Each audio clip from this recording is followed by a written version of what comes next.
Au Centre fédéral de Boudry, on a 3 bâtiments d'hébergement. Le dernier a ouvert en mars 2020, donc on a eu beaucoup de chance parce que ça nous a permis de définir toutes les zones de quarantaine. Avec 3 bâtiments, c'est bien sûr beaucoup plus facile qu'avec 2.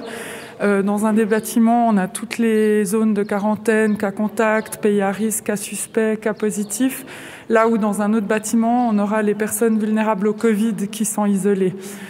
Ici, on se trouve dans le bâtiment d'émergement principal, dans lequel aucune zone de quarantaine particulière existe, mais dans lequel on a aussi dû mettre en place toutes les mesures de distanciation et d'hygiène au quotidien, avec également une information en continu aux requérants d'asile.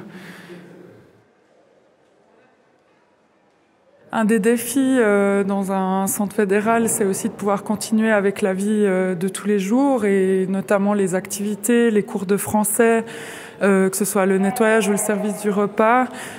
Finalement, il fallait s'assurer de pouvoir continuer avec cette offre-là, tout en respectant les différentes mesures, notamment la distance, le port du masque, certaines interdictions de rassemblement, étant donné qu'on a aussi des activités à l'extérieur.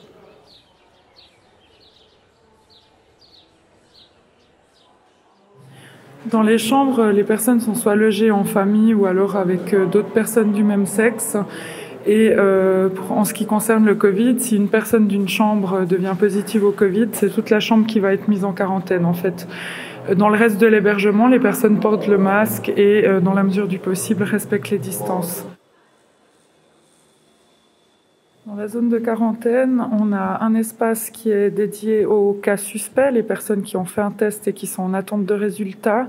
Un autre espace pour les cas contacts des personnes qui ont eu le Covid. Et encore un autre espace pour les personnes qui seront venues de pays à risque. Pour détecter tous ces cas de figure, on a déjà un check qui se fait à l'arrivée des personnes, ainsi que régulièrement par nos partenaires sur le site, dès qu'une personne a des symptômes, est malade ou a été en contact avec quelqu'un qui avait le Covid.